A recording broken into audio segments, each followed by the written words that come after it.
নবমীতে ভোগ প্রসাদ, দশমীতে মায়ের বিসর্জন। আর নবমীতে ভোগ প্রসাদ বাড়িতে নয়, কোনো বড় কোনো রেস্টুরেন্টে নয়, এসেছি পৃথিবীর সর্বপ্রথম যেখানে দুর্গাপুজো হয়েছিল সেখানে আজকে মায়ের ভোগ খাওয়ার সুযোগ পেয়েছি এবং এখানেই খাবো। কিছুক্ষণের মধ্যে খাবার চলে আসবে। মানে এটা একটা বিশাল আমাদের পক্ষে সৌভাগ্য বলা যেতে পারে, আর ঐতিহাসিক একটা মুহূর্ত।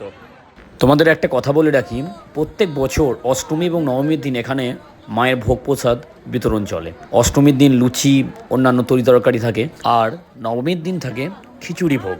দূর দূরান্ত থেকে আগত এত ভক্তদের জন্য বিপুল যে ভোগের আয়োজন, সত্যি দুঃসাধ্য। অনেকক্ষণ বসার পর খাবার পেয়েছি, না সরি খাবার এখন পাইনি, পাতা পেয়েছি। এই যে পাতা পেয়েছি, খাবার আসছে সামনে। এখানে পরিবেশনরত দুটি ভাইয়ের সঙ্গে কথা বলে জানতে পারলাম সারা রাত ধরে এরা পরিশ্রম করে আমাদের হাতে অন্ন তুলে দিচ্ছে।